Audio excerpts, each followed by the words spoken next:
a number of the kind of the teachers and speakers that I've been listening to over the last few years, like Deepak Chopra and Wayne Dyer is another one that I kind of resonated with me.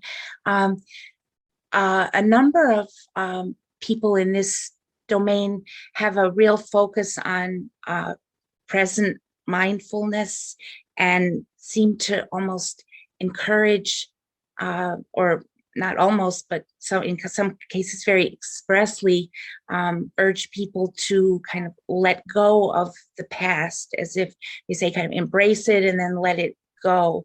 And I'm not sure what the embrace it part means.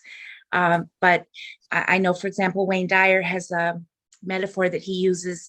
He said, when you're on a lake or in a river, the wake of the boat, what is the wake of the boat? That's like a metaphor for your past.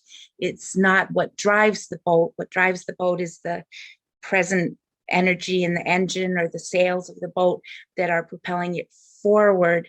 And there's no scenario under which, according to him, that the wake that the boat leaves behind in the water is what drives your life or the boat forward. And yet your perspective seems to encourage something quite different in that you encourage people to embark on this journey of remembering, which by its very nature sounds like an exercise of looking back and making sense of things. In fact, I wanted to ask you also relatedly about the word remembering as opposed to something like discovering.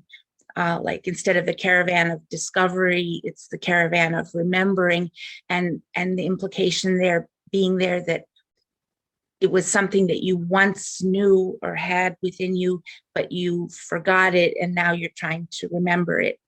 So can you give me your perspective on that? I'm just fascinated by that, and I'm sure you can give me some more clarity about. Sure.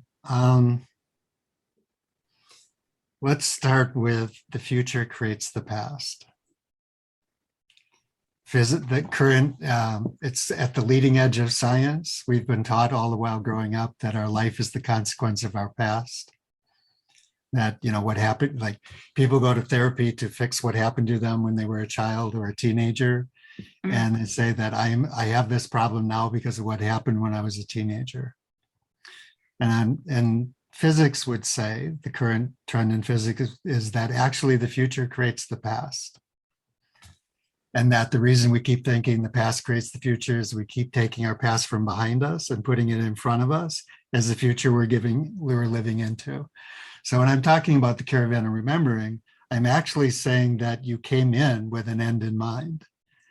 That in the acorn, if you look at a many 100-foot redwood, or let's say an oak tree, the many 100-foot tall oak tree is already present in the acorn, the alpha and the omega, right? So that what you're remembering is not what happened in your past. The Caravan of Remembering is in the constant conversation of remembering, why am I here? Which is more about the end point rather than the beginning.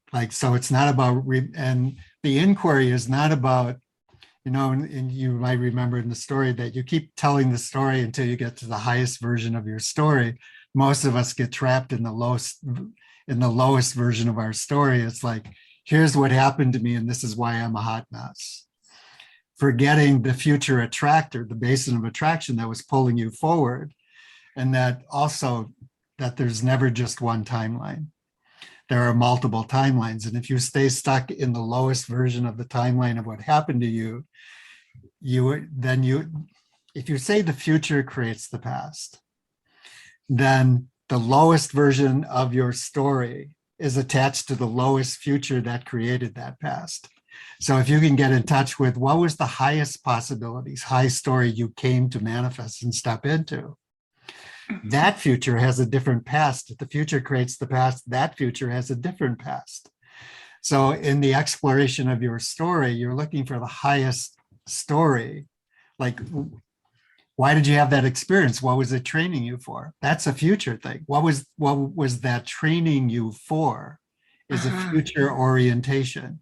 And if you get to the highest story of what that was training you to be ready for, if you got the, say, well, you went, for the people that call it Earth School, you'd say, well, I went through this experience to learn this lesson. Okay, but if you didn't, if you stay stuck in the lowest version of that story, then you got the lowest version of the lesson of that story. So the purpose of retelling your story and tell it higher every time. When you get to the highest version of that story, and there's no endpoint to that, by the way, every time you get to it, and the thing about memory, when you call up a memory, you change it every time you remember it. So when you talk about remembering it, remaking it part of you, that's a creative act.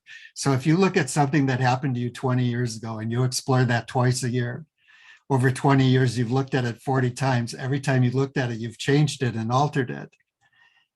By 20 years later, you've looked at it 40 times, it bears little resemblance to what actually happened anymore. So as a fact, as a literal thing, your memory of the past is not so important as how are you remembering it now? And why is that important for the future you're living into? And if you don't take the lowest version from your past and put it in front of you, then you're present to the highest version, and that moves a timeline, because that version is a different future, and it will ripple back and create a different past. So the caravan of remembering is constantly asking yourself and being in the inquiry of why am I here? Not about your past. Why am I here? It puts you in the basin of attraction of a future you're living into that is not subject to the lowest version story you have about your past. It's always asking, what's the context for why I'm here? And have that highest version of the context for why you're here, creating the life you're stepping into, not the lowest story you have. And that if you're stuck in the lowest story about your past, you're not going to be in the inquiry of the fullest expression of that. So as you go through those scales, the questions and the exercises, you go through those, it's more to free you from that, the low version, the stuck place you have about that, and say, what was it for? So when David, the character, is looking at the story of his life, it's not like when I'm doing the live version of the class and when I have someone do their biographies, and I will always say it's not therapy. When you're doing therapy, you're looking like, why are you a hot mess?